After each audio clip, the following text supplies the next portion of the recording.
Hey guys, welcome back to Piggy Time Podcast, rated 5 stars on iTunes by Angel Chevrier, and our producer Jagger Hager took the time to develop this podcast. Angel left a very strong comment saying that this podcast was very hot. So, Troy, do you hear about the recent trend going around? No. Everyone's been dissecting pig lungs lately, you hear? Oh, is that right? That sounds very interesting, Piggy. Well, ever since 5-star Grammy winner Machine Maker started the recent trend, so many people have been asking what it's like to dissect pig lungs. That's why today we are here to introduce the man who got fired from his last job, Mr. Lucas Waterworthless. Hello, everybody. Thank you for having me on this amazing, wonderful show. Well, we're happy you're here now. Tell us about your last job. Well, I was actually a pig butcher, and I accidentally cut through a couple pig lungs.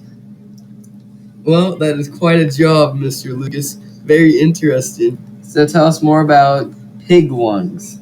Well, as you guys might know, I've brought in some pig lungs.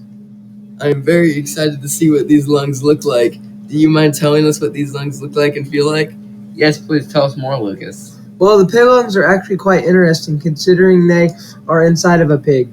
So how exactly do these pig lungs feel? The pig lungs are quite slimy and they feel pretty weird. They might be a little weird to touch, but don't be nervous. So how do these lungs work, Mr. Lucas Waterworthless? The pharynx is an air passageway where food and air and water enters the esophagus, and the larynx where two air passageways enter the vocal cords and folds of the tissues.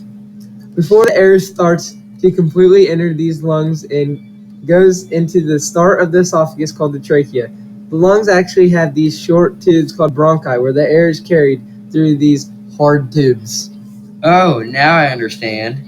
Yes, very interesting. There is actually a whole entire process involved where after the air goes in through the bronchi, it goes to these little white tubes called bronchioles, then into these little sacs called alveoli that officially hold all the air in.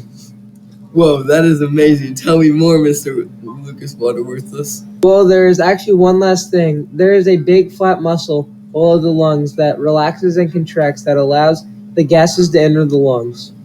Now introducing the man, the myth, the legend, Jagger Hager. Hey guys, thanks for listening on this amazing Piggy Time podcast. Now this is sadly the end of the podcast, but thank you for listening.